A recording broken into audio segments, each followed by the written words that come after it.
시청자 여러분 안녕하십니까. 특집 이가혁 라이브 이가혁입니다.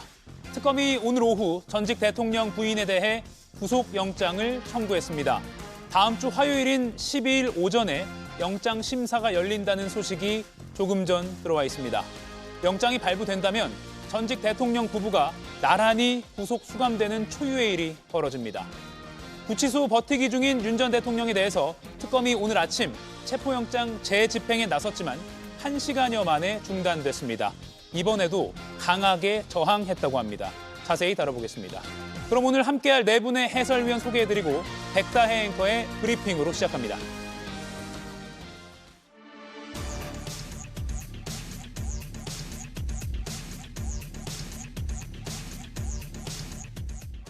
알거나 가담하지 않았다. 힘도 없는데 자꾸 연락해서 부담스러웠다. 명품은 받은 사실이 없다. 김건희 여사, 어제 특검 소환 조사에서 혐의를 전면 부인했습니다. 오늘 오후 1시 21분 김건희 씨에 대한 구속영장을 청구하였습니다. 죄명은 자본시장과 금융투자업에 관한 법률 위반, 정치자금법 위반, 특정범죄 가중처벌 등에 관한 법률 위반 알선 수재입니다. 결국 오늘 김건희 특검은 하루 만에 전격적으로 구속영장을 청구했는데요. 만약 구속영장이 발부된다면 전직 대통령 부부가 나란히 구속되는 헌정사상 초유의 상황이 벌어지게 됩니다. 서울구치소에 수감 중인 윤석열 전 대통령은 의무실에 입실했다고 하는데요. 바로 오늘 오전 체포영장 집행 과정에서 벌어졌던 일 때문입니다. 피의자 윤석열에 대한 체포영장 집행을 지휘하였으나 피의자가 완강하게 거부하였고 특검이 달라붙어서 그 의자에 앉아있는 대통령님을 같이 들어가지고 같이 또 옮기려고 했습니다. 그 과정에서 대통령이 땅바닥에 철석 바닥에 떨어지는 그런 사태까지 발생을 했습니다. 검찰총장 출신의 전직 대통령이 영장 집행을 거부하다 바닥에 떨어진 그 순간 우리나라의 국격은 또 한 번 곤두박질 쳤습니다. 네, 조금 전 들어온 소식 다시 한번 정리해드리겠습니다. 전직 대통령 부인에 대한 구속영장 실질심사 일정이 잡혔습니다. 오는 12일 오전 10시 10분 서울중앙지방법원에서 예정돼 있습니다. 정재욱 영장 전담 부장 판사가 신문을 하게 됩니다. 다음 주 화요일 오전 10시 10분 전직 대통령 부인에 대한 영장 실질 심사가 예정돼 있다는 소식 조금 전 속보로 들어와 있습니다. 사상 초유가 계속 반복되고 있습니다. 어제 전직 대통령 부인에 대한 첫 공개 소환이 이루어졌고 그 하루 만에 오늘 전격적으로 구속 영장이 청구됐습니다. 김영남 위원님, 네. 예상하셨습니까? 뭐 어느 정도는 예상을 했습니다. 예. 그러니까 앞으로 수사를 받아야 될 사항들은 많이 남아 있습니다. 이른바 김건희 특검법상의 수사 대상이 16개 정도 되니까요. 하지만 그 모든 혐의를 다 조사하고 물어본 다음에 구속영장을 쳐야 되는 것은 아니거든요. 예. 그러니까 첫 번째 소환 날 수사 대상이 됐던 것은 이미 특검에 의해서 증거 확보가 많이 된 부분. 그러니까 도이치모터스 주가 조작, 명태균을 통한 공천 개입, 그리고 통일교와 관련한 어떤 알선 수재 혐의에 대해서 나름대로 증거가 제일 많이 확보된 부분에 대해서 수사를 했고 모든 혐의에 대해서 다 부인했기 때문에 네. 부인하는 피의자에 대해서는 통상의 경우에 증거인멸의 염려가 농후하다 이렇게 법률적으로는 판단하거든요. 그래서 예. 한번 조사하고 구속영장을 치는 게 이 사안에 대해서는 뭐 상당해 보이기도 하고 어느 정도는 예상이 됐던 내용입니다. 애초에 특검도 하루 소환하고 바로 영장을 청구해야겠다. 어느 정도는 계획을 잡았다고 봐야겠네요. 뭐 피의자의 진술 태도를 보고 최종적으로 결정을 해야겠습니다만 전면 부인하는 거는 어느 정도 예상이 됐었으니까요. 그 정도 계획은 잡아놨겠죠. 네, 어제 예상하셨습니까? 네. 어제 JTBC가 가장 먼저 보도를 했죠. 예, 그걸 보고 저도 뭐 어느 정도 예상은 했습니다만은 이 혐의를 전면 부인했다라고 이 특검 쪽에서 흘러나오는 그런 얘기로 이거 뭐 한두 차례 더 소환 조사가 의미가 없다고 판단을 했겠구나라는 추정이 가능합니다. 일부는 시인을 하고 일부는 부인을 하다. 만약에 그런 상황이 됐으면 한두 차례 더 소환을 했겠죠. 그렇지만 지금 주요 혐의 4-5가지를 모두 다 부인을 하고 알지 못했다라고 얘기를 하는 마당에서는 추가적인 소환 조사가 의미가 없다라고 충분히 생각을 했을 법합니다. 그래서 어제 오후부터 이건 바로 영장을 치겠구나 하는 생각이 드는데 JTBC의 첫 보도로 이제 거의 확정적인 상황이 됐습니다. 바로 의미가 없겠구나라고 하는 그런 것은 증거인멸을 사전에 차단한다는 그런 의미겠죠. 예. 이른바 지금 가만히 이 외부에 놔두면은 이른바 본인이 이렇게 실제로 컨트롤할 수 있는 2-3명의 행정관이 있지요. 오빠가 있지요. 그다음에 장모, 오빠의 장모, 본인의 모친, 그리고 통일교의 본부장을 비롯한 몇몇 인사들 이런 분들하고 충분히 더 입을 맞출 가능성이 있다라고 판단을 했기 때문에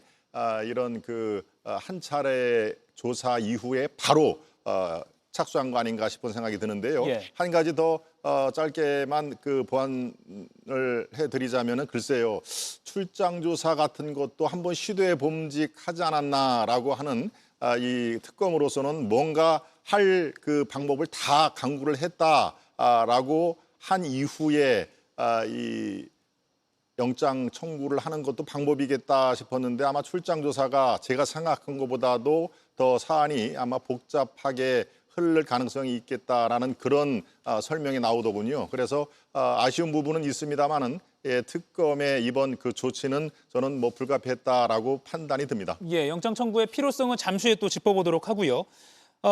혐의를 전면 부인하긴 했는데 출석엔 응하는, 그러니까 윤 전 대통령에 비해서는 전직 대통령 부인은 조금은 협조적이었어요. 다만 물론 가서는 전면 부인했다는 게 언론으로는 알려지고 있는데 김 여사 측 입장에서는 영장 청구만은 좀 피하고 싶었을 것 같아요.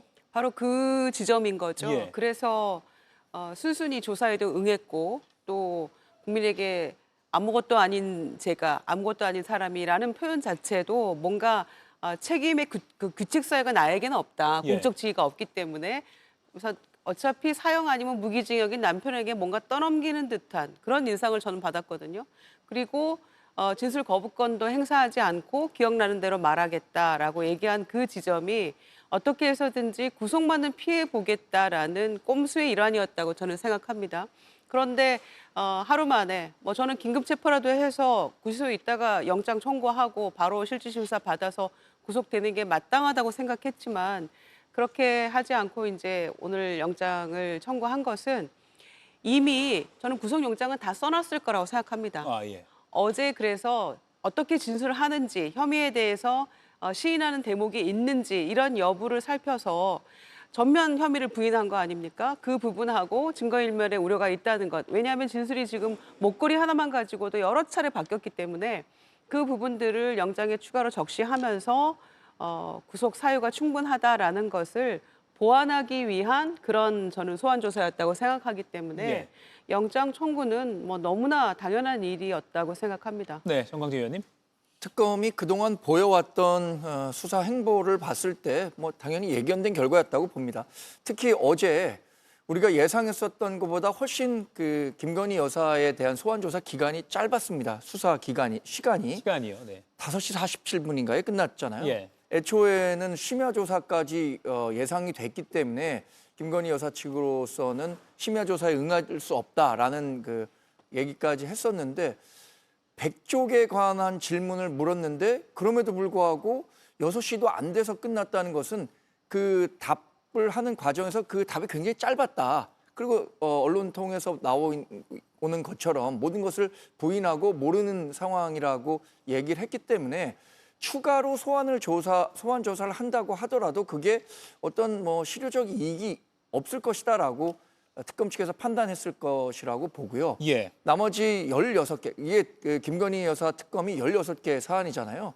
지금 구속영장에 표기된 3개의 사안만으로도 충분히 구속 상태에서 나머지 혐의도 예. 수사가 가능할 것이다라고 판단하지 않았나. 그것이 특검이 생각하고 있는 시간표일 것 같습니다. 예, 지금 구속영장 청구서에 적시된 3가지 혐의를 보여드리고 있습니다. 김용남 위원님. 네. 이 세 개의 의미를 좀 분석을 좀 해주시죠. 우선 자본시장법 위반은 도이치모터스 주가 조작 사건과 관련해서 이미 처벌을 받았던 사람들과의 공범 관계를 적시한 것이고요. 예. 그리고 정치자금법 위반은 명태균 씨를 통해서 여론조사를 수십 회 받았는데 그게 사실은 여론조사를 시켰으면 비용이 들어갔을 거고 그 대가를 지불했어야 되는데 그걸 받지 않았기 때문에 사실상 경제적 이득을 얻은 거죠. 예. 불법적으로. 그래서 그걸 정치자금법 위반으로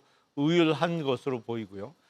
특가법상의 알선 수재는 공무원이 취급하는 사무와 관련해서 알선을 대가로 돈을 받았을 때 성립하는 것이거든요. 예. 그러니까 대통령의 영부인이 공직자다라고 단정할 수는 없습니다만 공직자가 아니어도 예. 괜찮습니다. 저 죄는 인정될 수 있어요. 그러니까 통일교로 측으로부터 YTN 인수와 관련해서 아니면 통일교가 지금 캄보디아에서 추진하려고 하는 피스파크 사업 등등과 관련해서 그런 거에 대한 편의 내지는 좀 어떤 방법을 좀 도와달라라는 청탁과 함께 금품을 받았으면 예. 특가법상의 알선 수재가 성립하는데 그 혐의로 일단 구속영장의 범죄 사실을 구성한 것으로 보입니다. 예, 쉽게 다시 제가 만약 풀어본다면 도이치모터스 주가 조작 그리고 명태균 씨 공천 개입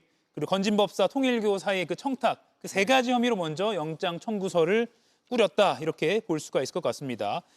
김건희 여사 측은 증거 없는 무리한 영장 청구다.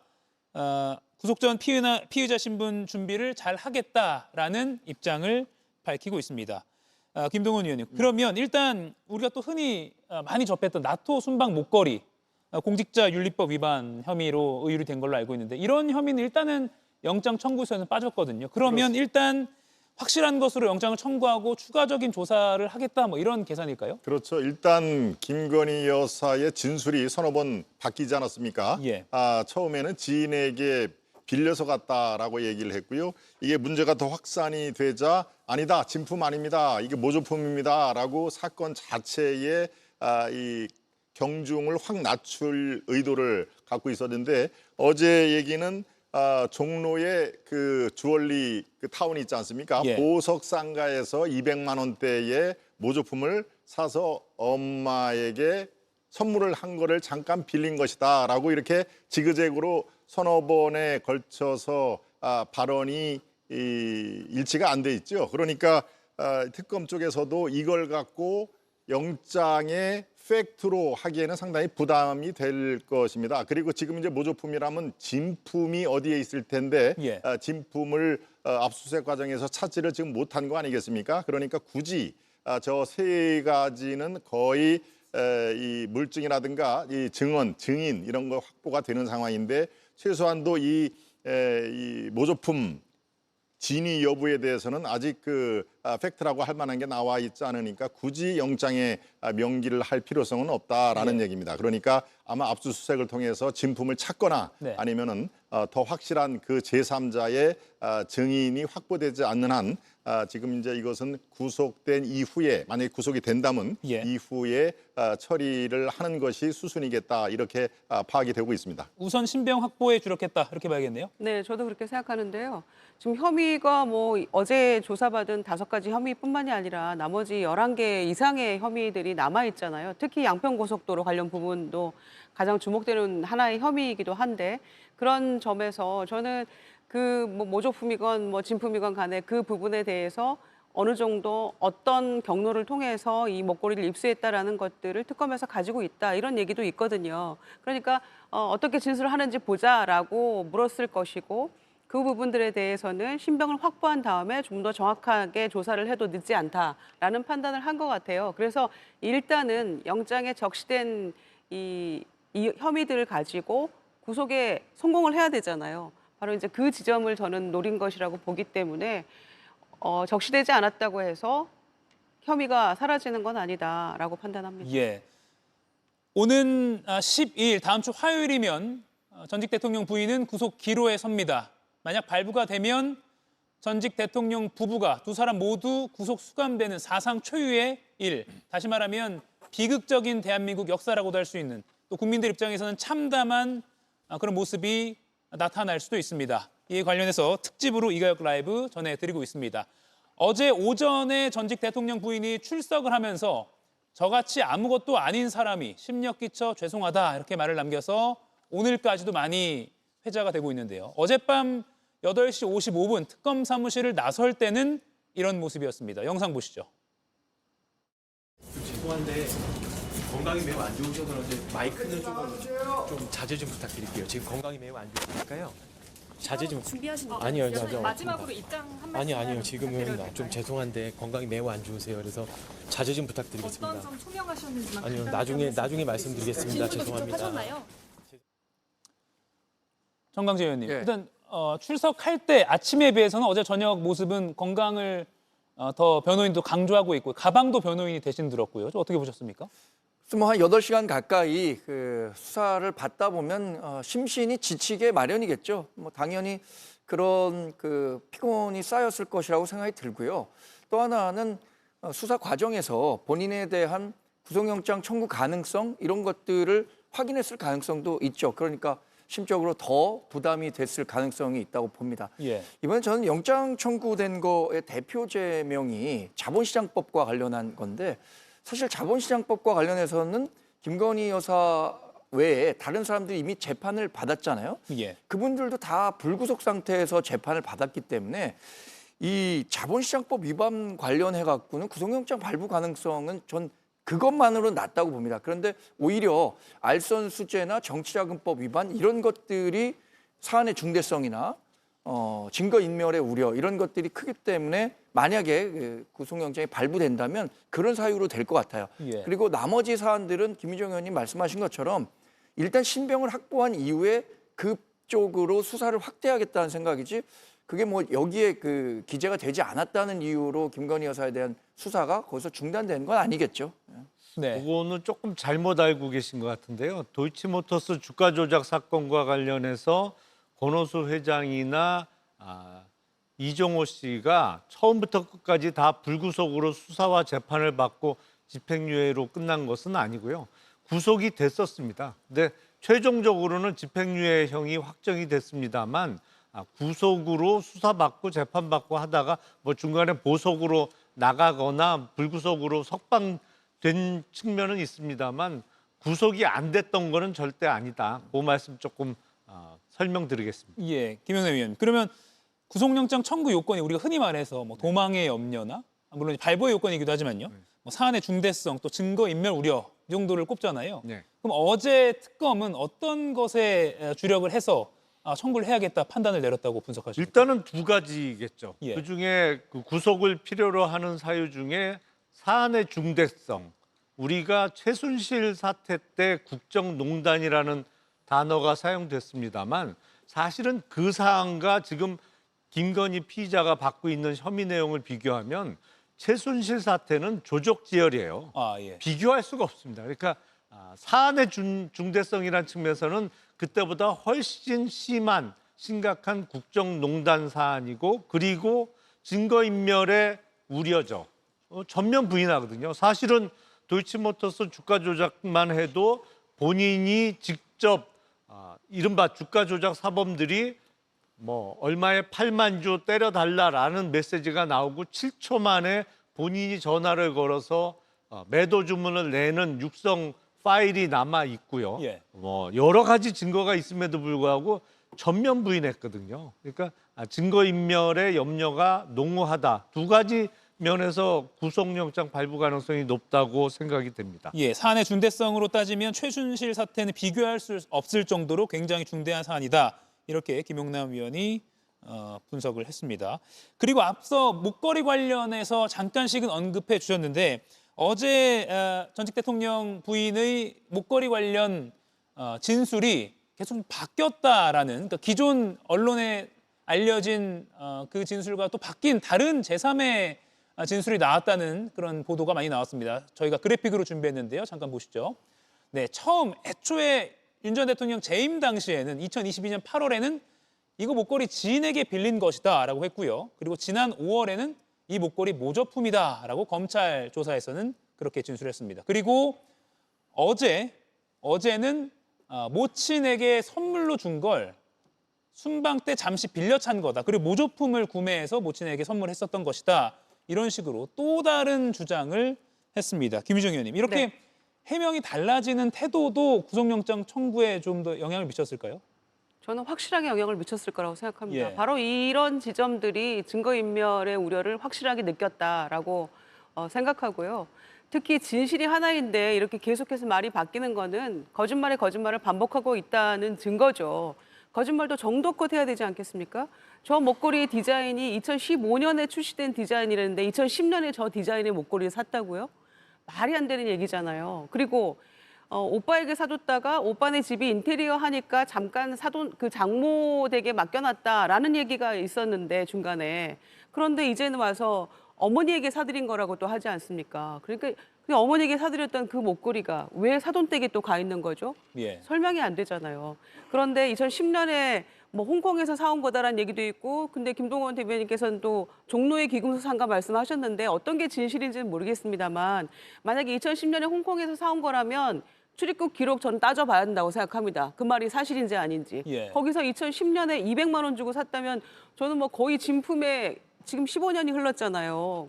200만 원이면 지금은 얼마쯤 될까 비교도 해봐야 되고 출입국 기록도 따져봐야 되는 문제라고 생각하는데 비단 이 목걸이뿐만 아니라 나토 순방 때 문제가 됐던 건 팔찌도 있었고 브로치도 있었잖아요. 두 개는 빌린 거고 하나는 뭐 소상공인에게 산 거라고 했는데 그건 어떻게 된 건지도 따져봐야 됩니다. 예. 그런 복잡한 문제가 있으니까 아마 이거를 영장에 적시하지 않았을 거라고 생각하고요. 상식적으로 생각해 보십시오. 2010년에 모조품을 엄마한테 사드리고 나서 15년, 10몇 년이 지난 다음에 12년이 지난 거죠. 대통령 부인이 됐어요. 엄마, 내가 그때 사드린 그 가짜 목걸이 있지? 나 그거 첫 해외 순방 가는데 나 그거 좀 하고 가야 되겠어, 엄마. 그거 좀 다시 빌려줘. 이랬단 얘기입니까, 지금? 예. 이거를 지금 믿으라는 얘기예요. 아니, 그렇게 그 국민들 앞에 처음 서서 심력기초 죄송하다고 해놓고 이런 거짓말을 지금 믿으라고 하고 있는 것인지. 그래서 그렇기 때문에 구속을 빨리 시켜서 제대로 진술을 받고 죗값을 응분의 그 책임을 지게 해야 되는 게 지금 특검이 해야 될 일이라고 생각합니다. 예. 어제 언론 보도, 오늘 아침까지 언론 보도를 저희가 제목을 모아봤는데요. 잠시 보여드리겠습니다.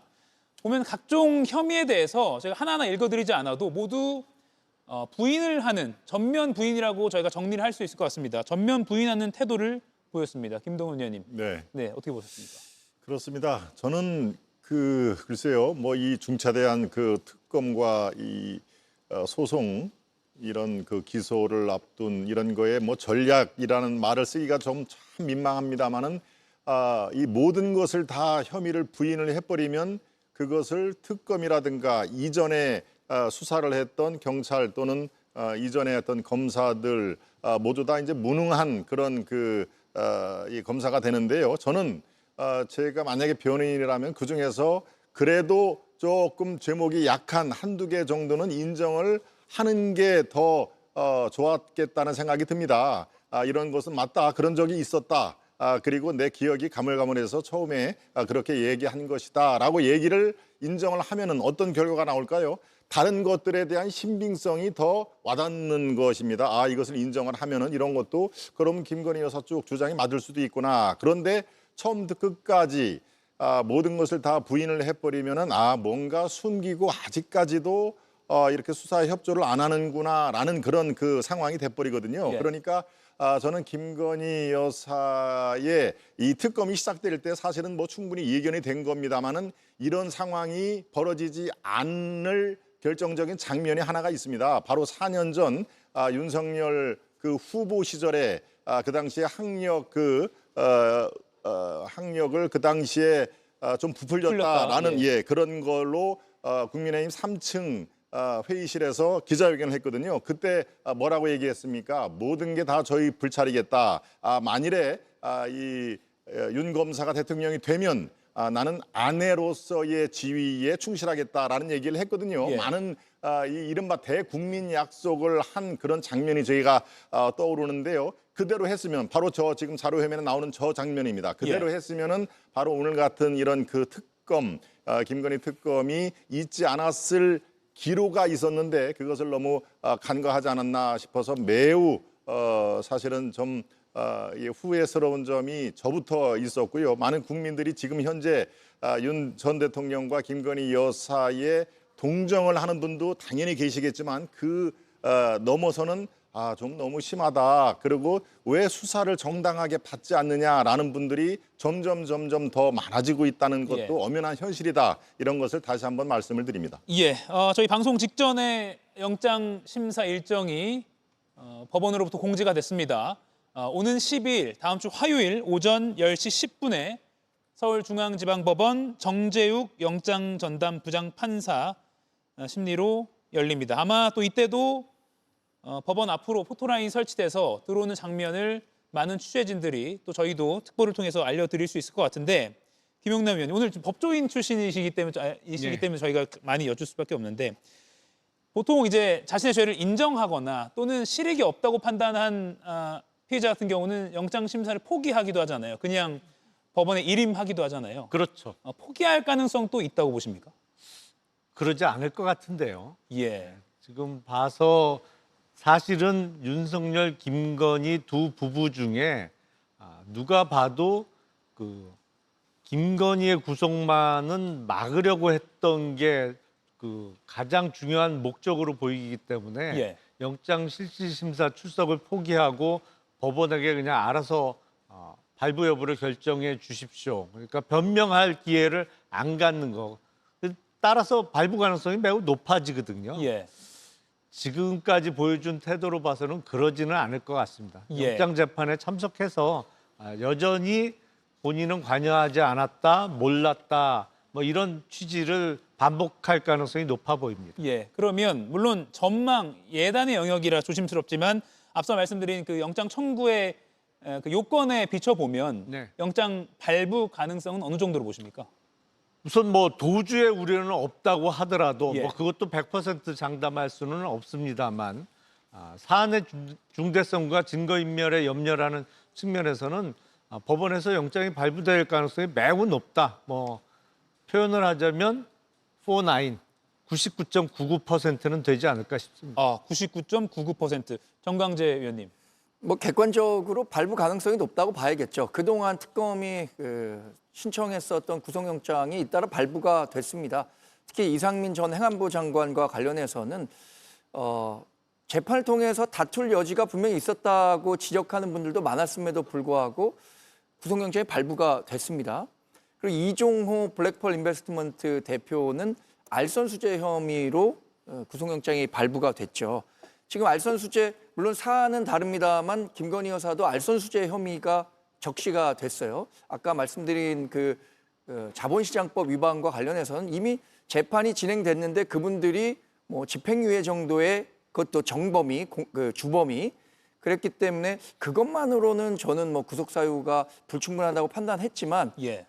다른 알선수재나 정치자금과와 관련해서는 구속의 상당성이 인정될 가능성이 크겠죠. 예.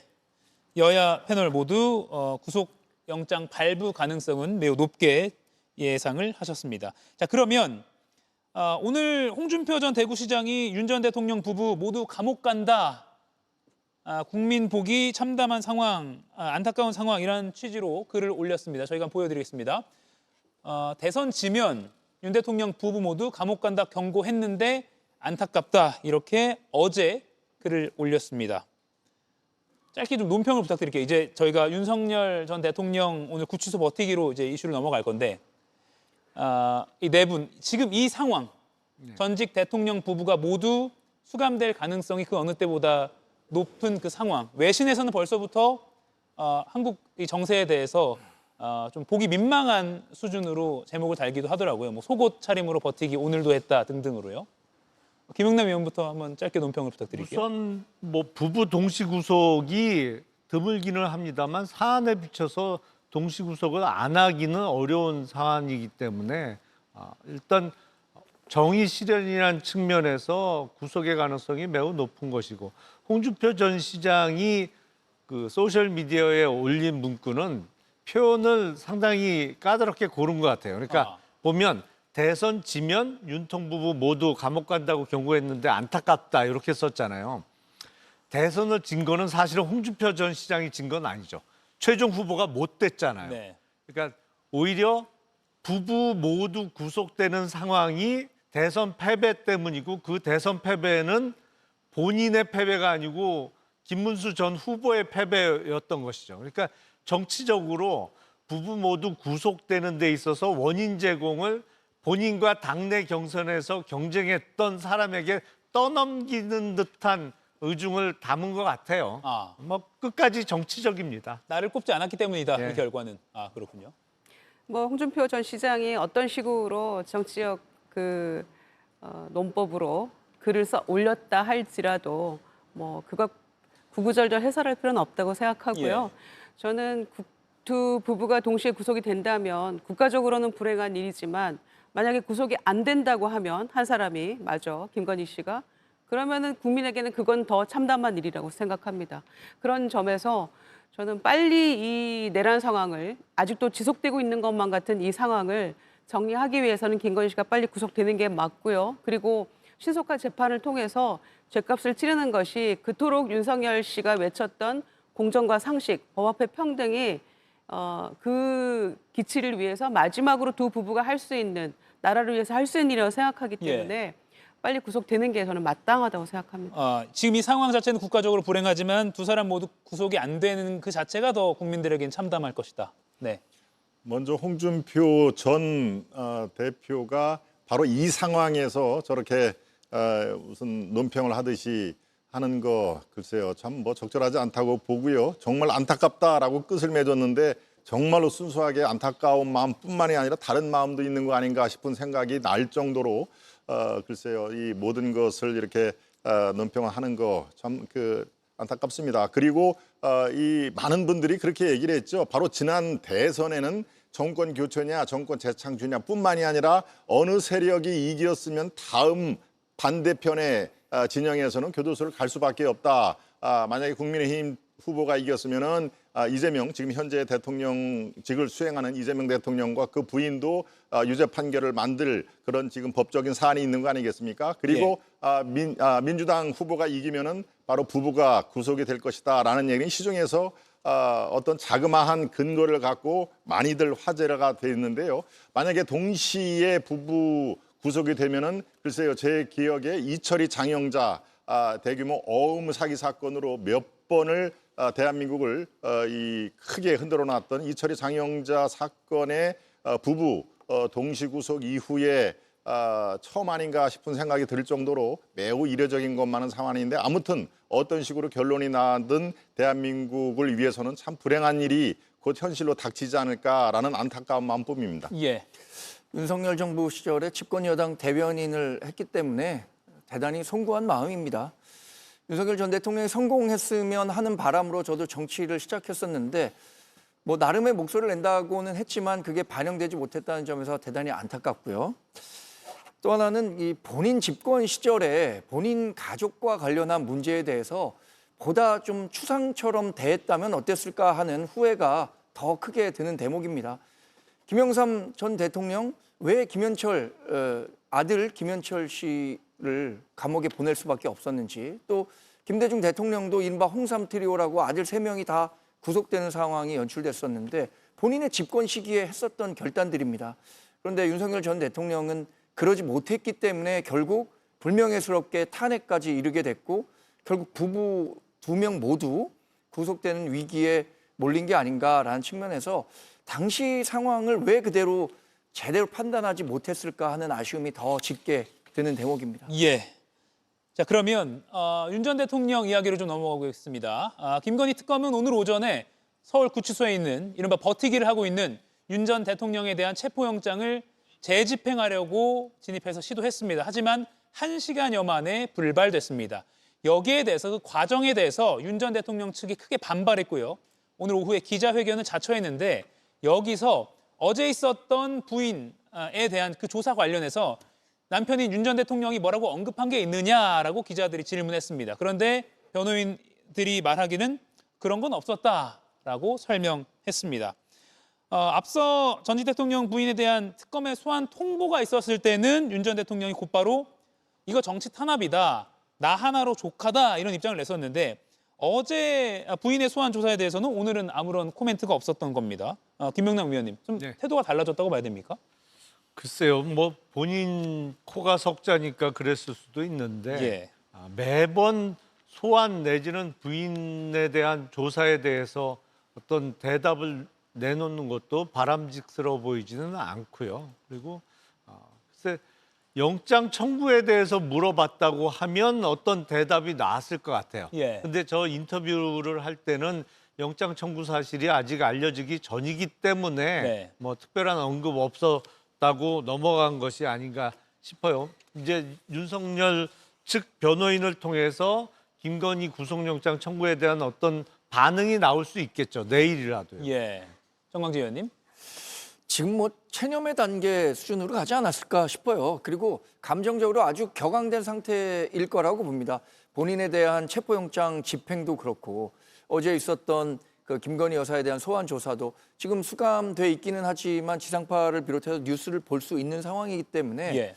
본인이 또 특검을 이끌어봤기 때문에 김건희 여사에 대한 수사가 이렇게 진행되면 결국에는 구속영장 청구되고 법원에서도 발부할 것이다라는 예측을 했을 가능성이 크다고 생각해요. 그러니까 본인도 뭐 이런 말에 대해서는 이런 상황에 대해서는 말을 아끼지 않았나 싶습니다. 네.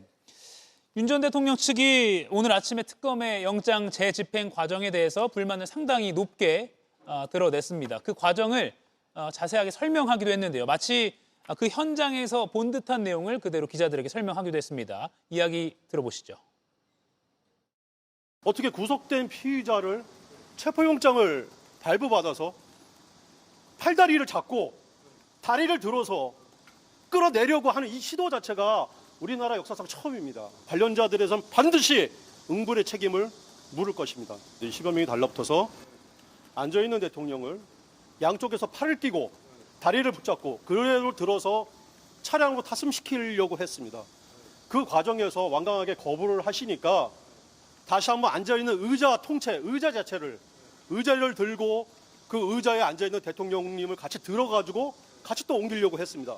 그 과정에서 의자가 뒤로 확 빼졌고 대통령이 땅바닥에 철석 바닥에 떨어지는 그런 사태까지 발생을 했습니다. 네. 10명 정도가 체포영장을 집행했다라고 특검도 설명을 했고요.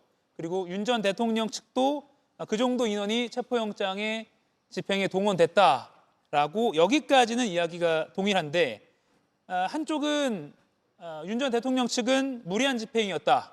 그리고 특검 측은 완강한 거부 때문이었고 건강 상태가 부상의 우려가 있어서 중단했다. 이렇게 입장이 좀 전혀 달라 보입니다. 김건희 씨가 이제 어제 소환 조사 받으면서 중간중간 속보로 본인의 건강 상태가, 그러니까 변호인 측 이야기겠죠. 예. 본인의 건강 상태가 윤석열 씨보다 더 나빠. 막 이런 속보들이 떴어요. 온갖 나쁜 짓은 부부가 다 해놓고 서로 더 아프다고 지금 하소연하고는 이 모습도 정말 볼썽사납고요. 변호인들이 어제 이제 오늘 아침에 두 번째 체포영장 집행 과정에서 나왔던 이야기들을 설명을 하면서 구속된 피의자 팔다리 잡고 뭐 이렇게 끌어내려 한 것은 뭐 처음 있는 일이다 이렇게 얘기를 합니다만 저는 구속된 피의자가 소환 조사에 응하지 않고 이렇게 버티고 뭉개는 것도 흔한 일은 아닐 거라고 생각합니다. 거의 처음 아닌가요? 그리고 본인이 정치 탄압은 나 하나로 족하다라고 주장하려면 부인은 잘못이 없다라는 가로 열고가 있지 않겠습니까? 그러면은 이 김건희 특검에 성실하게 조사에 임해야죠. 그리고 본인의 책임을 설명해야 되는 거 아닙니까?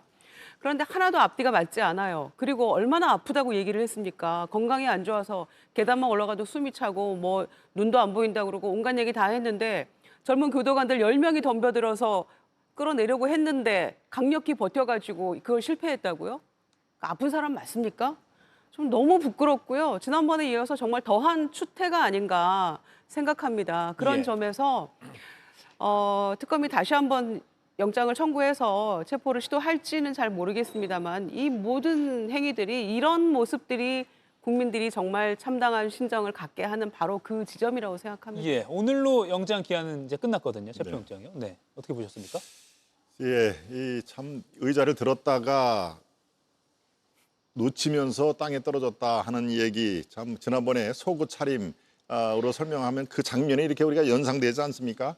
이번에도 그렇고 지난번에도 그렇고 정말 저는 윤석열 전 대통령의 속마음이 어떨까, 왜 어떤 생각으로 완강히 이 거부를 할까가 정말 궁금합니다. 그래서 우리가 알고 있기로는 바로 그런 거죠. 특검 자체를 인정을 하지 않았기 때문에 내가 응할 수가 없다. 즉 불법 특검이자 정치적인 목적을 가진 정치 특검이기 때문에 나는 거기에 휘말릴 생각 없다. 그렇게 얘기를 하는 그걸 텐데요. 저는 여기에서 자꾸 이전 그 장면이 떠오릅니다. 이른바 작년 4월 10일 날 총선에 3개월 앞두고 국민의힘 내에서 김건희 특검을 수용을 하시는 게 어떠냐라고 제안을 했다는 거 아니겠습니까? 예. 아주 그것도 가까이 있는 분들이 2명이 찾아가서 지금 상황에서 총선도 앞에 있고 우리가 이기기 위해서는 김건희 특검만은 우리가 해야 된다. 그것이 훨씬 더 좋습니다. 혹여라도 민주당이 집권한 이후에 특검은 상상도 하기 싫을 정도의 결과가 나올 겁니다. 라고 얘기를 했는데 그 당시에도 받아들이지 않을 뿐더러 화를 냈다는 거 아니겠습니까? 역사의 가정은 없습니다만 만약에 총선 3개월 앞두고 김건희 특검을 총선 이후에 하겠다라고 얘기를 했으면요. 어떤 일이 벌어질까요? 아마 총선에서 국민의힘이 최소한도 20-30석은 더 얻었을 것입니다. 만약에 제 말씀대로 그게 되면 지금과 같은 3개의 특검이 동시에 가동되거나 김건희 특검이라는 이름이 붙인 특검은 없을 수가 있다 하는 그런 얘기로 글쎄요. 그것도 또 하나의 역사의 큰 분기점이 될 가능성이 매우 농후했는데 그 당시의 사안도 실기를 했다라는 것으로 저는 자꾸 그 장면이 떠오르는데요. 아무튼 뭐 민망한 거 넘어서 이 체포 불응 이것은 국민에 대한 최소한도 도리를 생각을 하면은 체포에 응하는 게 결과적으로 이 윤 전 대통령 또 김건희 여사의 도움이 되지를 않을 것 같다라는 것을 다시 한번 강조를 드립니다. 예, 그런데 오늘 윤 전 대통령 측 그 법률 대리인이 구속된 피의자 팔다리 붙잡고 끌어내려 시도했다. 이거 역사상 처음이다. 라면서 반발을 했는데 김용남 위원님. 네. 구속된 피의자가 안 나오니까 팔다리 붙잡아서라도 나오라는 게 법무장관의 지시의 취지 아니었습니까? 법무장관의 지시 취지를 뛰어넘어서 우선 일단적으로 체포영장의 의미가 그런 거죠. 예.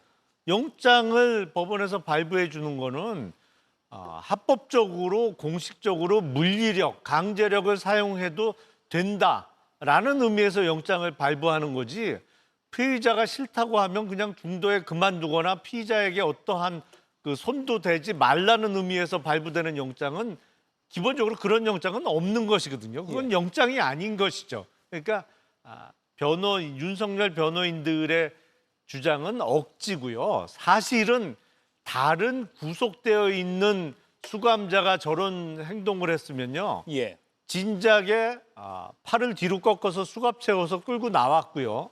그것뿐만 아니라 벌써 저 독방이 아니고 징벌방을 가 있어야 됩니다. 그러니까 한 사람이 제대로 누울 수 없는 그야말로 벌을 주는 징벌방에 가 있어야 되는 상황이에요. 예. 지금 적반하장도 유분수지 어디서 큰 소리를 칩니까? 예. 무리한 영장 집행이다라는 윤 전 대통령 측의 주장에 얼마나 많은 국민들이 동의할지 모르겠습니다만 그 영장이라는 그 취지를 살펴보면 쉽게 이해가 될 것 같다라는 김용남 위원의 평가였습니다. 일단 이번 이슈는 여기까지 하고요. 또 국민의힘 소식도 다룰 게 많습니다. 백다 앵커가 정리해 드리겠습니다. 윤석열 전 대통령의 체포가 불발된 오늘 국민의힘 당대표 선거 4강 대진표가 확정됐습니다. 김문수, 안철수, 장동혁, 조경태 후보가 본경선에 진출하면서 찬탄 대 반탄 대결 구도가 뚜렷해졌는데요.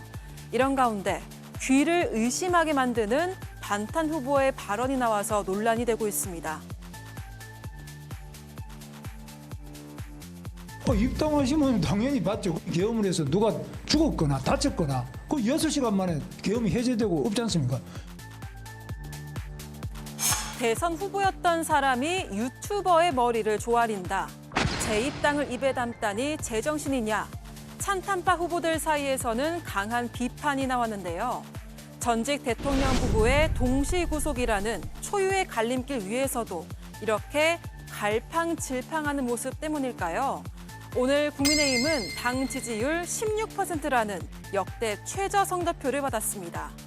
길심 혹은 윤심만 바라보다가 정작 민심은 거스르고 있는 거 아닌지 제1야당을 향한 우려는 계속되고 있습니다.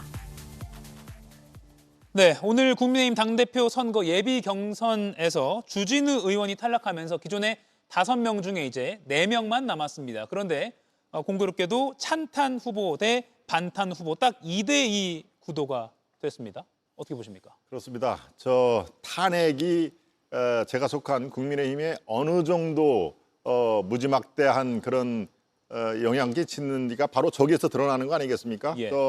주진우 후보는 이 중도층을 겨냥한 세대 교체를 주장을 했는데 글쎄요, 청문회 활약상에도 불구하고 초선의 한계 그리고 중도가 아직은 설당이 없다는 그게 증명이 돼 있습니다. 그러니까 이 탄핵이 국민의힘에 드리워진 그림자는 정말 어마무시하고 앞으로도 또 상당 기간 이 이른바 내란 정당으로 몰아가면서 상당히 힘들겠다라고 많은 분들이 걱정을 하는 그대로 찬탄 2명, 반탄 2명이 물론 언론에서 저런 그 구도라든가 이 조어를 찬탄, 반탄을 얘기를 한 거지만 예. 그것도 어느 엄연히 또 현실이 받아들여질 수밖에 없는 그런 상황이기 때문에 참 정말 답답한 노릇입니다. 그래서 지금과 같은 상황에서 우리 당원들의 또 일반 여론조사의 표심이 어디로 향할지 이것은 지금 선뜻 뭐 이렇게 예단하기는 쉽지 않습니다만은 당으로서는 어느 누가 당대표가 돼도 지금과 같은 전혀 새로운 정당 그리고 정말 이를 기반으로 정말 튼튼하고 건전한 많은 국민들이 박수를 칠 그런 정당으로 모습을 바꾸기에는 상당한 시간과 노력이 정말 필요하다라는 것이 바로 저 2대2 구도 속에 예. 그대로 녹아 있다. 저는 이렇게 평가를 하고 있습니다. 예, 어떻게 보셨어요? 글쎄요, 이제 국민의힘의 당원들의 집단 지성이 좀 지성을 발휘할 때가 온 게 아닌가 싶습니다. 지난번에 후보 단일화 그 신새벽에 그때도 당원들의 힘으로 어찌됐건 원점으로 되돌린 그런 모습을 그 일반 국민들은 목도했기 때문에 이번에도 국민의힘이 정말로 망하지 않으려면 어떤 후보가 되어야 되는가에 대해서 심각하게 고민하고 있을 거라고 봅니다. 그런데 지금 저렇게 공권력을 무력화시키고 우롱하는 듯한 그런 윤석열 씨의 저런 모습을 보면서도 김문수 후보가 가장 지금 당대표를 유력하다고 하는 후보 아닙니까? 예. 그런데 복당의 기준도 없나요? 그 당은? 복당을 시키겠다. 뭐가 문제냐? 이렇게 얘기를 하고 있고 하긴 뭐 전환길 씨도 하자 없다라고 주장하는 분이니까 뭐 복당도 가능한 모양이죠. 그런데 이렇게 가서는 정말 안 될 텐데 어느 분이 결선에 올라갈지 아니면 뭐 단번에 1차에서 결론이 날지는 모르겠습니다만은 국민의힘이 이제 2차 결선은 가서는 이제 8대2로 결정되는 거 아닙니까? 네, 당원 투표 80, 네. 국민 여론 20입니다. 당원들의 아마 그 의지가 굉장히 중요할 텐데 제발 좀 올바른 방향으로 보수가 다시 서는 방향으로 기대를 해보겠습니다. 그러나 기대 난망이라는 생각이 먼저 들어서 참 안타깝네요. 예, 정광재 의원님. 안철수, 조경태 이 두 후보, 그러니까 탄핵 찬성파로 분류되잖아요. 두 후보가 단일화할 가능성은 좀 어떻게 점쳐보십니까? 개인적으로는 단일화 가능성은 낮다고 봅니다. 예. 아마 두 분 모두 이게 사자 구도로 치러지게 되는 거잖아요. 지난 그 5월 3일 우리 대통령 후보를 뽑을 때도 이른바 찬탄 둘, 반탄 둘 이렇게 됐고 찬탄 1명, 반탄 1명이 올라갔기 때문에 지금 탄핵에 찬성했던 사람들 두 후보는 그 결선 후보로 가는 한 자리를 본인들이 차지할 수 있을 것이라고 기대할 것이기 때문에 단일화는 좀 어려울 것 같고요. 예. 그런데 그때보다 좀 상황은 어려워진 건 맞는 것 같습니다. 지금 뭐 우리 당 지지자들을 상대로 한 여러 조사를 보면 이른바 탄핵 반대를 주도했던 분들의 조사 결과가 좀 높게 나오고 있기 때문에 우리 당이 5월 3일에 있었던 대통령 경선 선출 때보다도 오히려 탄핵에 반대했던 사람들이 목소리가 커진 것은 아닌가 예. 뭐 이런 생각도 하게 되고 저도 여러 면에서 우리 당에는 좀 시간이 더 필요한 게 아닌가라는 생각도 하게 됩니다. 예. 여러 좀 실망스러운 모습들이 많이 연출되고 있는 것도 사실인데 어쨌든 이 2017년에 우리가 탄핵을 당한 이후에도 다시 집권 또는 뭐 지방선거, 재보궐선거를 통해서 부활하기까지는 시간이 걸렸었는데 지금은 좀 시간이 부족한 게 아닌가라는 생각도 듭니다. 네, 지금 속보가 하나 들어서 소개해드리겠습니다. 오늘 오후에 윤 전 대통령 측 변호인단이 오전에 있었던 체포영장 재집행 과정에서 윤 전 대통령이 부상을 입었다, 건강이 많이 안 좋아졌다라는 취지로 주장을 하는 기자회견을 했는데 그 이후에 구치소 측에서 윤 전 대통령에 대한 건강 검진을 했고요. 법무부가 진료 결과 건강상 특이사항이 없다라는 결과를 받았다고 조금 전에 알려왔습니다. 법무부가 윤 전 대통령 진료 결과 건강상의 특이사항이 없다라고 밝혔습니다. 재집행 과정에서 심각한 부상을 입었다라는 취지의 윤 전 대통령 측의 주장은 법무부의 객관적인 의료 진단에 따라서는 부인이 되는, 기각이 되는 주장이 되는 셈입니다. 법무부가 윤 전 대통령 진료 결과 건강상 특이사항이 없다라는 결론을 받았다고 언론에 알려왔습니다. 김용남 의원님, 네. 당원 투표 80%, 국민 여론 20%, 이 이제 투표가 반탄파에 유리한 구도라는 평가가 나오잖아요. 그러면 안철수, 조경태 두 사람이 단일을 하고도 흥행에도 좀 도움을 얻고 그럴 가능성은 적다고 보십니까? 정강재 의원은 낮다고 봤습니다. 그런데 지금 국민의힘 전당대회 룰을 보면 당대표 결선 투표제가 마련되어 있거든요. 그러니까 4명이 경선을 치러서 50%를 넘는 사람이 없으면 1, 2등이 결선을 치르게 되어 있기 때문에 단일화의 필요성이 매우 떨어지는 것이죠. 사실은 두 사람 중에 안철수, 조경태 의원 중에 어느 한 사람이라도 2등까지만 들어가면 결선을 또 노릴 수가 있기 때문에 그때 가서 뭐 지지 선언을 한다든지 세를 몰아주는 게 가능하기 때문에 결선 투표 전에 후보 단일화가 이루어질 가능성은 제가 보기엔 매우 낮아 보이고요. 다만 경선 룰과 관련해서 지금 이 정도의 상황이면 국민의힘은 적어도 당원 투표 50%, 일반 여론조사 50%, 그것도 일반 여론조사에서 지지 정당을 따지지 않고 오픈해서 묻는 정도의 룰은 가져가야 어떤 변화나 혁신을 꾀할 수가 있는데 점점 그 룰도 이상해지고 있어요.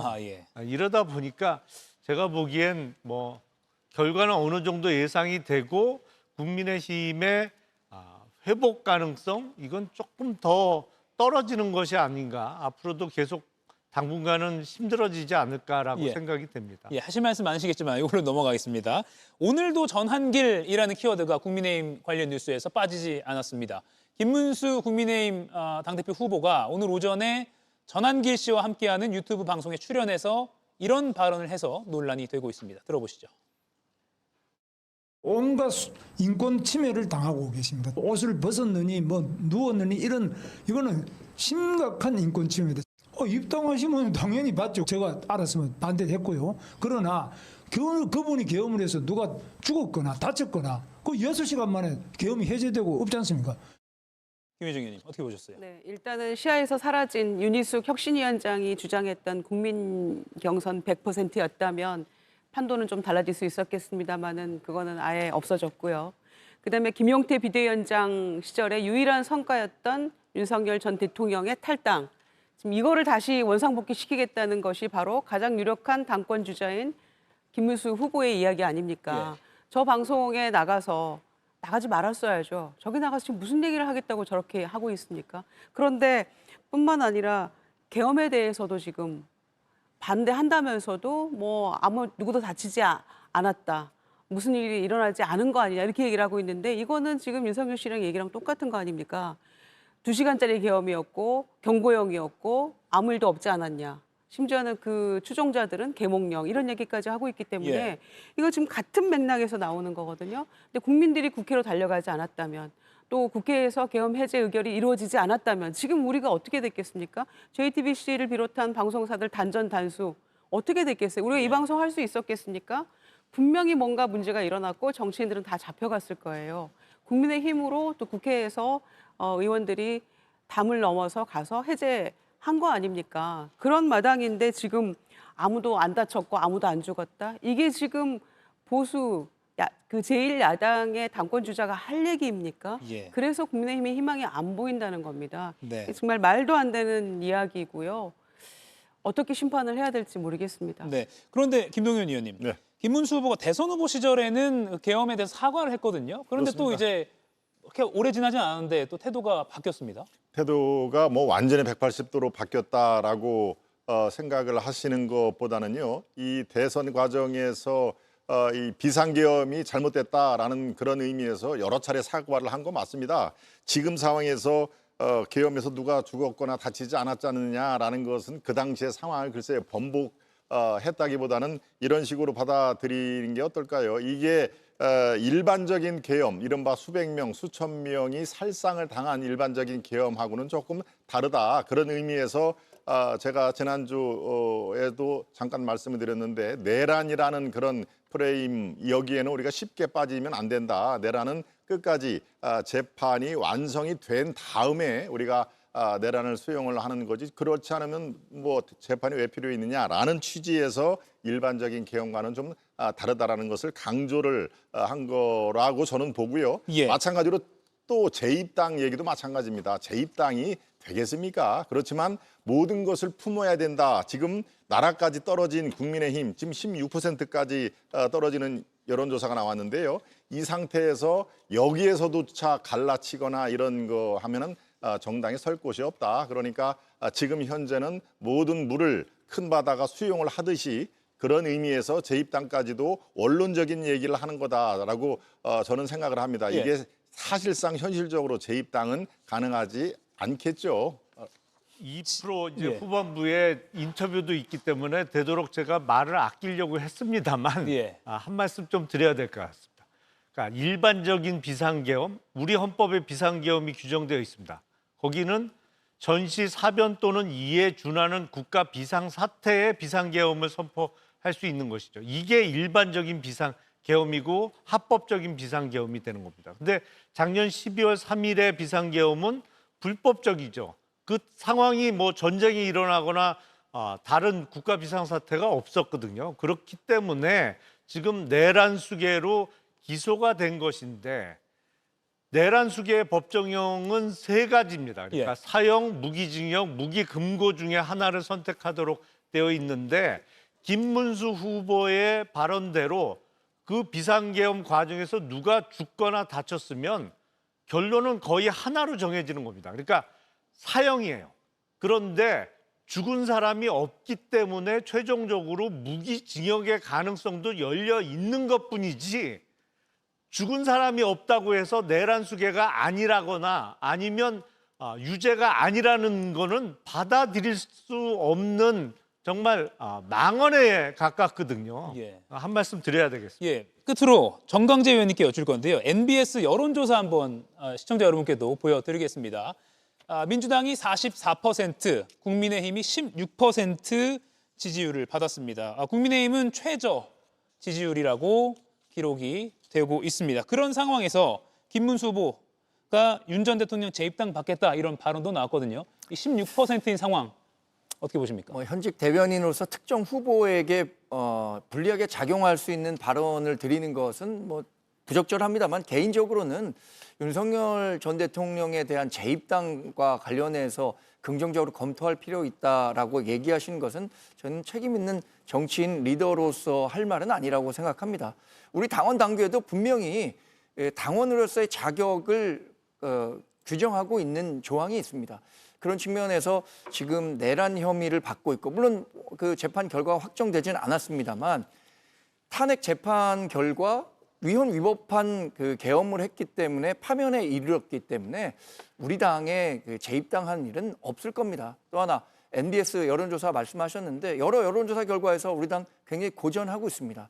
그런데 그 가장 중요한 원인 가운데 하나가 어디에 있는가를 본다면 분명히 윤석열 전 대통령과의 관계를 어떻게 가져갈 것인가 예. 이 문제에 대해서 정확하게 선명하게 답을 못하니까 중도 진영에 있는 사람들이 하나도 붙지 않고 있다고 판단하거든요. 예.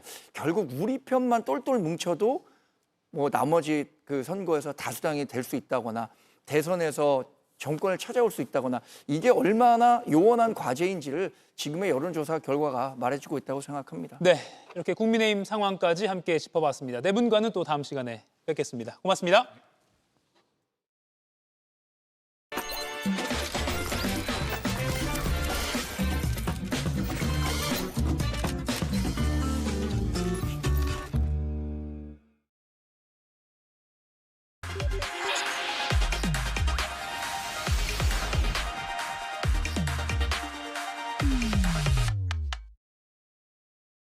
네, 좀 더 깊이, 더 자세히 들어보는 이가혁 라이브의 간판 코너 더 인터뷰 시작하겠습니다. 다음 주 금요일 8.15 광복 80주년입니다.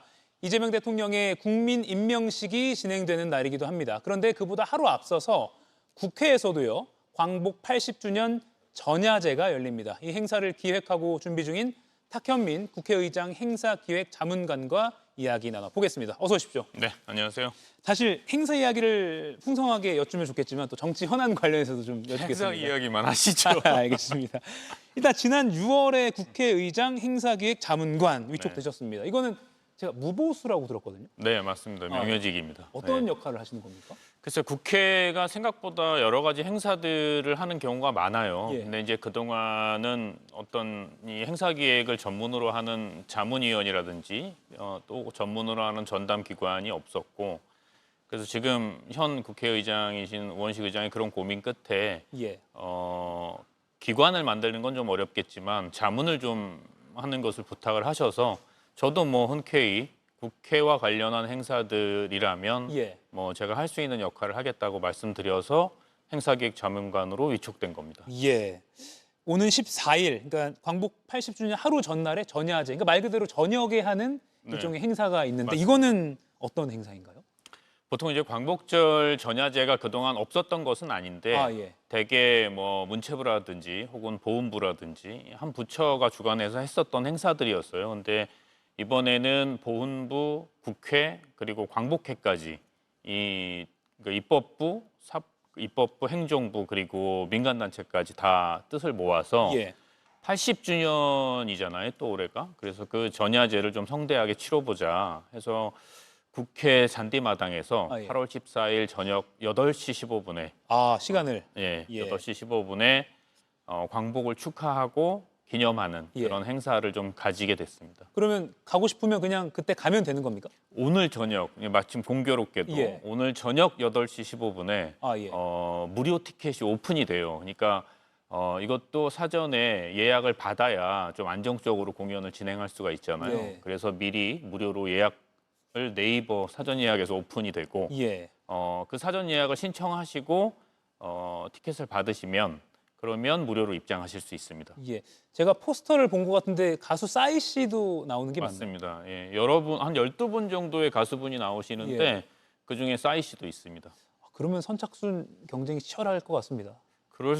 그러길 바랍니다. 예, 아마 물론 이 싸이 씨가 나오는 게 확실하고 이수지 씨가 아니라는 점을 다시 한번 예. 말씀을 드립니다. 공연에 나란히 올랐던 네. 알겠습니다. 그 여쭤보시는 분들이 많더라고요. 아, 싸이냐 이수지냐. 예, 알겠습니다. 선착순을 오늘 저녁부터 네, 8시 15분에 8시 15분에 오픈됩니다. 그리고 사실 이걸 저희가 알고 섭외를 요청드린 게 아닌데 출연 요청 드린 게 아닌데 그러니까요. 오늘 네. 딱 오픈이 공교롭게도 되는군요. 오늘이네요. 예. 그 광복절 전야제를 이제 기획을 맡으셨고 그 다음 날인 광복절 당일날 저녁에는 이재명 대통령이 이제 국민 임명식을 가집니다. 혹시 여기에도 좀 아니요, 조언을 주시나요? 이거는 별도의 연출자도 계시고 이건 또 행안부가 아마 주관하는 행사라고 들었습니다. 예. 그러면 그 행사 자체에 대한 제가 질문을 여쭙기보다는 그냥 전반적으로 대통령의 행사라는 관점에서 제가 질문을 좀 드리겠습니다. 이재명 대통령의 국민 임명식을 가지고도 세금 가지고 그것도 광복절에 뭐 팬 콘서트 하냐 이런 비판도 있거든요. 이건 뭐 제가 연출하는 게 아니어서 말을 얹기가 상당히 좀 부담스럽긴 한데 예. 그냥 뭐 제 개인적인 생각을 말씀드리면 제가 알고 있는 범위 내에서 아마 추가로 세금이 더 들어가거나 제작비가 추가되는 거는 없고 예. 원래 행안부에서 관련한 행사를 준비하던 것에 예. 것의 프로그램을 그렇게 만드는 것으로 알고 있어서 뭐 어떤 분이나 뭐 일부 국민들이나 혹은 의원들이 뭐 이게 예산이 많이 들어가는 거 아니냐 이건 저는 사실무근으로 알고 있고요. 예. 그다음에 행사의 필요성에 대해서는 어떻게 보십니까? 행사의 필요성에 대해서는 어쨌든 지금 대통령이 제대로 된 취임식을 하지 못했잖아요. 예. 아마 거기에 대해서 또 많은 수의 국민들이 아쉬워하는 게 있을 거고 아마 그런 면을 고려해서 기획되고 있을 거라고 생각합니다. 예. 조언을 안 주시는, 관여하지 않는 행사에 대해서 제가 질문 하나만 더 하겠습니다. 이 초청, 전직 대통령이나 전직 대통령 부인에 대한 초청을 이 대통령 측에서 했는데 이 중에 12.12 군사 반란을 일으킨 그 전두환 씨의 부인 이순자 씨를 초청한 것이 뭐 진보 언론에서도 지금 이 내란 사태로 우리나라가 국가적 혼란을 겪었는데 그 전두환 씨의 부인을 초청하는 게 맞느냐라는 지적이 나오거든요. 만약 이 행사를 기획하는데 참여를 하셨다면 논쟁이 벌어졌을 것 같아요. 제가 만약에 기획했다면 예. 저도 그렇게 했을 것 같아요. 아, 그건 좀 어쩔 수 없는 대통령이란 자리가 갖는 또 다르게 부여된 책임이라고 할까? 결국은 그 대통령이 자기의 정치적 입장 혹은 정치적 색깔을 주장할 수 없잖아요. 예. 한 명의 정치인 이상의 의미가 됐기 때문에 뭐 개인적으로는 내키지 않지만 만약에 대통령의 행사를 기획한다면 저도 그렇게 했을 것 같습니다. 아, 그렇군요. 그런 비판이 있을 걸 알면서도. 그렇죠. 그렇군요. 대통령이기 때문에. 물론 개인적으로는 그렇게 하지 않았을 것 같습니다. 예, 알겠습니다. 대통령의 행사라는 점을 생각해야 된다 이렇게 정리를 하겠습니다. 그리고 청와대에서 이제 근무하셨으니까 요걸 좀 여쭙고 싶어요. 예. 저희가 이 자리에 윤건영 의원이 며칠 전에 나와서 네. 문제를 제기했던 사안인데 윤석열 전 대통령이 용산 집무실에 비밀 공간에 사우나를 설치했다. 그리고 그 설치하는데 김용현 당시 경호처장이 현금으로 제시된 예산 가격보다 업체가 제시한 가격보다 낮은 금액으로 좀 이렇게 이른바 거래를 완료하려고 했다. 이런 의혹이 있었거든요. 이건 좀 전례가 있는 일입니까? 비밀 사우나라는 거, 집무실. 그게 가능하다는 것도 전 처음 알았어요. 그러니까 예. 대통령은 비밀이 많은 혹은 대통령실이란 건 비밀이 많고 가려진 것이 많다고 생각하기 쉽지만 예. 사실은 그 자리나 그 권력이 유지되는 건 아무리 길어봐야 5년 아니에요? 예. 그러니까 그 5년 후에는 어떤 비밀도 공개될 수밖에 없죠. 다만 시간이 걸릴 뿐이지. 그러니까 비밀 사우나라는 걸 만들겠다는 생각 자체가 상당히 얼토당토않은 생각이었던 것 같고 예. 그다음에 대통령은 권력도 있지만 또 권력에 준하는 품위도 있어야 되잖아요. 권위도 있어야 되고. 근데 그걸 그 제대로 된 그 비용 처리를 하지 못해서 그걸 또 비용을 깎아서까지 그걸 만들겠다는 생각을 했다는 것도 제가 근무했던 것에 비춰 생각하면 참 생각 이상이죠. 그렇게 저런 게 가능했나? 이런 생각이 들 정도죠. 그렇군요. 그런데 이 비슷한 맥락에서 윤 전 대통령, 이거 JTBC 단독 보도로 알려진 사안인데요. 집무실에 비밀 사우나 말고도 대형 침대를 설치를 했다. 관저가 아니라 집무실을 말씀드리는 겁니다. 그리고 해외 순방을 다닐 때마다 초대형 매트리스를, 전용 매트리스를 항상 싣고 다녔다. 이게 정부 고위 관계자를 통해서 보도가 됐습니다. 이것도 전례가 있는 일입니까? 전례가 없죠. 예. 그러니까 그 뉴스를 보고 나서 이제 제가 든 생각은 예전에 박근혜 대통령이 탄핵되기 전에 해외 순방 가는데 전용 변기, 그러니까 예. 화장실 용품을 가지고 다녔다라는 뉴스도 있었잖아요. 예. 아마 이제 그 생각도 나고 그러는데 사실은 대통령 전용기도 혼자 가시는 게 아니잖아요. 예. 그러니까 거기에는 그 만약에 어떤 특별한 물건을 실으려면 거기에 관련돼 있는 많은 사람들이 있고 결국은 이렇게 JTBC 보도로 드러나게 돼 있는 거죠. 예. 그러니까 이게 결국은 요지는 대통령이라는 권력과 권한이 있어도 다른 사람들의 눈치를 볼 수밖에 없는데 앞서 이야기했던 박근혜 대통령이나 윤석열 대통령은 그런 것들을 보지 않았던 사람인 것 같아요. 그러니까 그런 게 가능하지. 예. 내가 이 권력이 5년 후면 내 것이 아니라는 생각을 하거나 혹은 내가 어떤 행동을 해도 나를 바라보는 사람들이 많다는 걸 알았으면 그렇게 절대 못하죠. 예.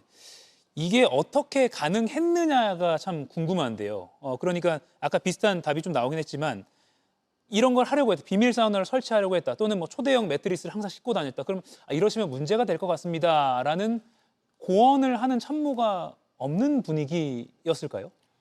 직접적으로 말할 수 있는 사람이 없었겠죠. 예. 없었으니까 아마 그 마음대로 했을 거고. 그러나 뭐 결국은 3년도 안 지나서 전부 다 이렇게 밝혀지잖아요. 예. 그러니까 저는 이런 사건들을 앞으로 우리 대한민국의 다음 대통령 또 그 다음 대통령들이 네. 잊지 않고 기억해야 될 것 같아요. 특히나 권력과 권한을 갖게 될 사람들이 예.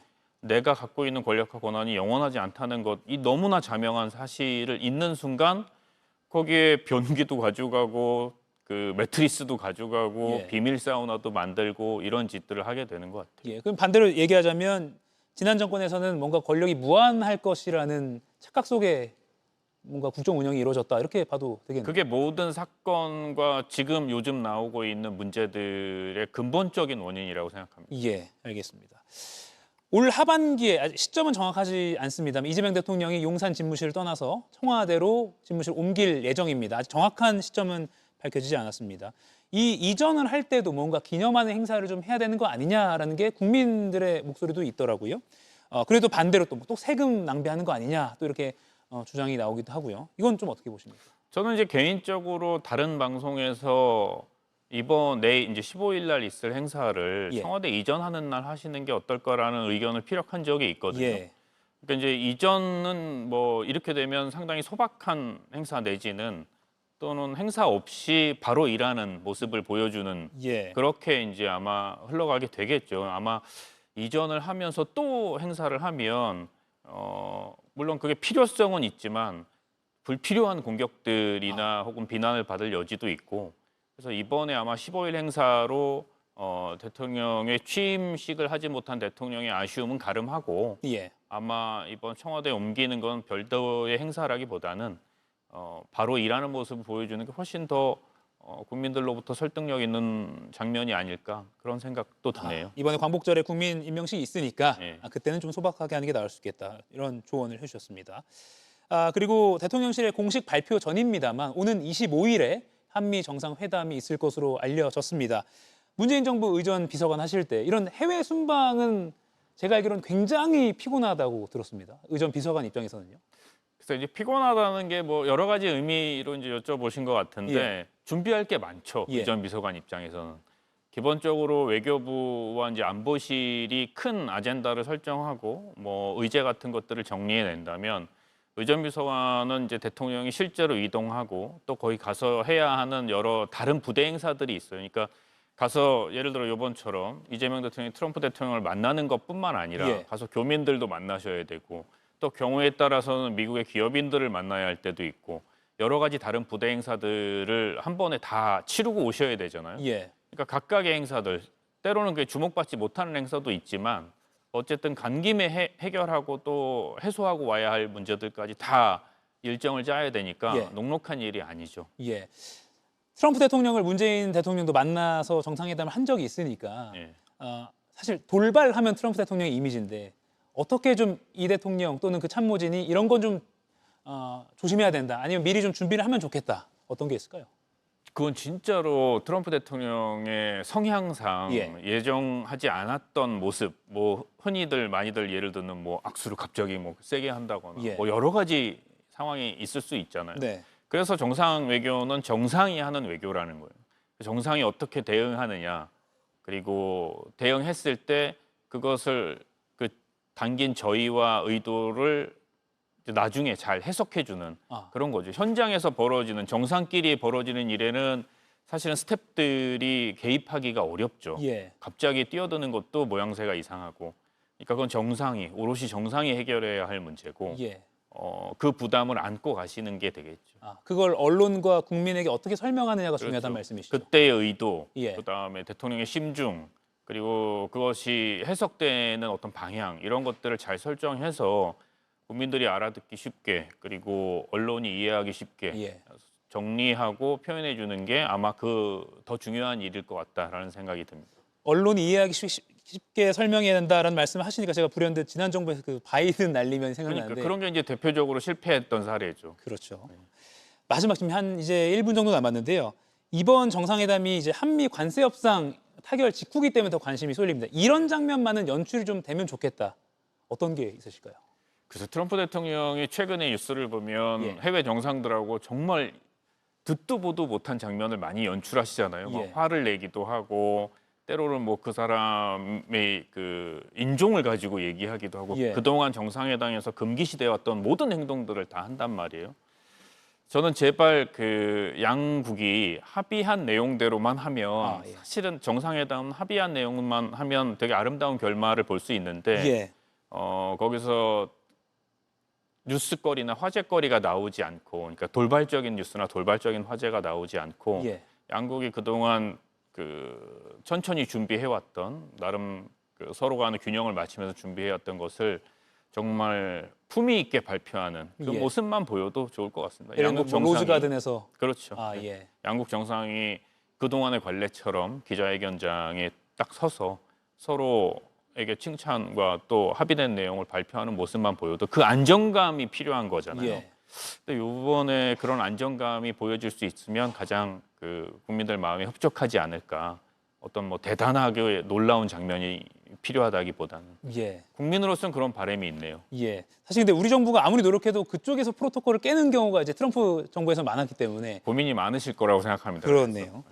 예, 지금 시간이 다 됐는데 오늘 저녁에 8시 15분에 무료로 선착순으로 오픈된다. 네, 오늘 저녁 8시 15분에 예. 8월 14일 저녁 8시 15분에 하는 그 80주년. 광복절 80주년 전야제 공연 티켓이 무료로 오픈됩니다. 알겠습니다. 그 행사도 잘 지켜보겠습니다. 탁현민 국회의장 행사기획 자문관이었습니다. 고맙습니다. 네, 감사합니다. 오키나와가 내게 남긴 것. 남친 여친. 트립닷컴이 내게 남긴 것 호텔 최저가 보장에 라운지 이용권까지 남는 여행 트립닷컴. 최신 연구를 통해 개발된 센소다인 리페어 앤 프로텍트는 민감성 치아 깊숙이 침투해 틈새를 효과적으로 채우고 보호해주죠. 센소다인 리페어 앤 프로텍트만의 차이를 경험해보세요. 센소다인. 5도. 세균 증식이 시작되는 온도. 냉동 보관 방식이 아니라면 이젠 바꿔야 할 때. LG 퓨리케어. 국내 유일 얼음 냉동 보관으로. 믿을 수 있는 위생. 믿을 수 있는 얼음. LG 퓨리케어 오브제 컬렉션 얼음 정수기. 김건희 특검팀이 윤 전 대통령에 대한 체포영장 2차 집행에 나섰지만 또 무산됐습니다.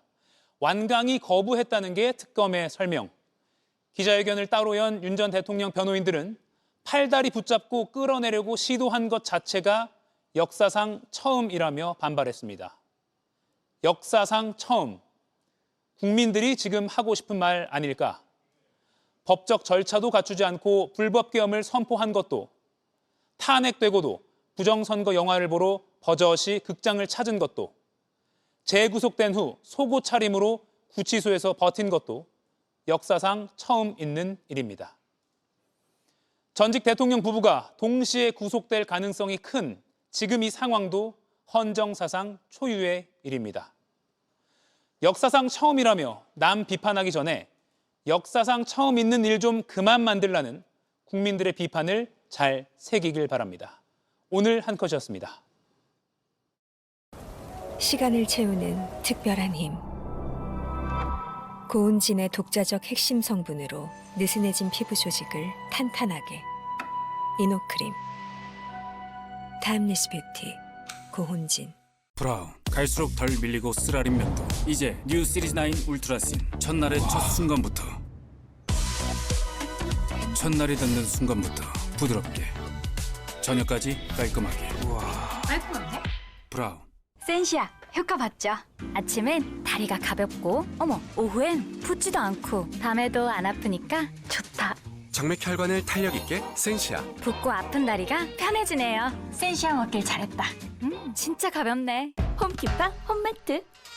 박수 말고 홈매트 제로. 모기에는 빠르게. 향, 보존제, 산화방지제 제로. 홈매트 제로로 보호. 효과는 확실. 매트매트 홈매트. 특집으로 보내드린 이가혁 라이브 오늘 순서는 여기까지입니다. 내일 오후 5시에 다시 뵙겠습니다. 고맙습니다.